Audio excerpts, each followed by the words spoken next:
Hey guys, അപ്പം ഞാനും എൻ്റെ അച്ഛനും കൂടെ ഈ ധൃതി വെച്ച് പോകുന്ന അമ്പലത്തിലോട്ടാണ്. ഇന്ന് വന്നിട്ട് ഞങ്ങളുടെ അമ്പലത്തിൽ ഇന്നുകൊണ്ട് ഞങ്ങളുടെ അമ്പലത്തിൽ ഉത്സവം തീരുകയാണ്. അപ്പോൾ ഇന്ന് ഘോഷയാത്രയുണ്ട്. അങ്ങനെ ഞങ്ങൾ ഘോഷയാത്ര നടക്കുന്നിടത്തോട്ട് പോയി. അപ്പോൾ അവിടെ ഗാനമേളയൊക്കെ ഉണ്ടായിരുന്നു.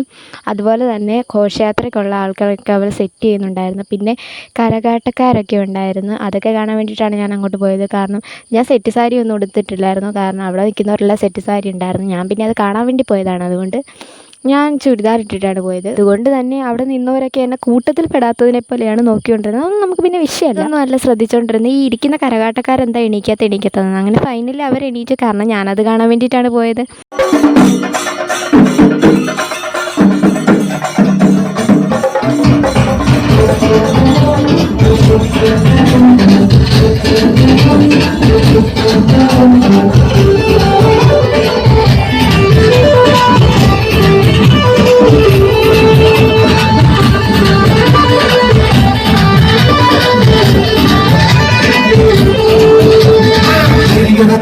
അങ്ങനെ അതൊക്കെ കഴിഞ്ഞ് ഞാനും എൻ്റെ അപ്പനും വീട്ടിൽ പോന്നു. ഇന്നത്തോടു കൂടി ഞങ്ങളുടെ അമ്പലത്തിൽ ഉത്സവം അവസാനിപ്പിച്ചു. അപ്പോൾ ഇത്രയുള്ളൂ ഗൈസ്, ബൈ.